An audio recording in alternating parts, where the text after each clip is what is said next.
त्यात सामील होते. किती आरोपी पोलिसांना पकडण्यात यश आलं आणि कॅश किती गेला होता, किती हस्तगत झालेला आहे? जे ATM कॅशचा चोरी झाला होता तुळजापूर पोलीस स्टेशनमध्ये, त्याच्यामध्ये खास करून ते ड्रायव्हर मुख्य आरोपी होता पारसे म्हणून.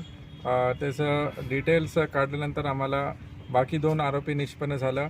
याचा एक प्री प्लॅन्ड अजेंडा होता की जे ATMमध्ये पैसे भरायचं होतं कंपनी थ्रू, तर ते काही ना काही प्लॅनिंग करून ते टायर पंक्चर झाले म्हणून सांगून त्यांनी स्वतः गाडी घेऊन नंतर 2-3 गाडी चेंज करून त्यांनी सगळं पैसे अपहार केले होते. टोटल 85 लाखचं पैसे अपहार झाला होता. 420, 409, 406 असं सेक्शनमध्ये तुळजापूर पोलीस स्टेशनमध्ये गुन्हा दाखल झाला होता. ह्याच्यामध्ये फर्स्ट आम्हाला पोलीस स्टेशनकडून CCTV फुटेजमध्ये क्लू भेटला. तिथून LCB टीम सोलापूरमध्ये जाऊन त्यांचं नातेवाईकडे चेक केल्यानंतर आम्हाला दुसरा आरोपी निष्पन्न झाला. तिथं त्याचं घरी 20 लाखाचं कॅश सापडलं.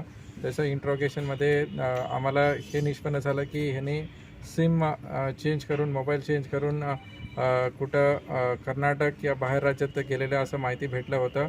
तर आम्ही सायबर आमचं टीम ते सगळं मोबाईल्स निष्पन्न केले. नंतर आम्हाला न्यू मोबाईल लोकेशन्स, नवीन लोकेशन्स भेटलं.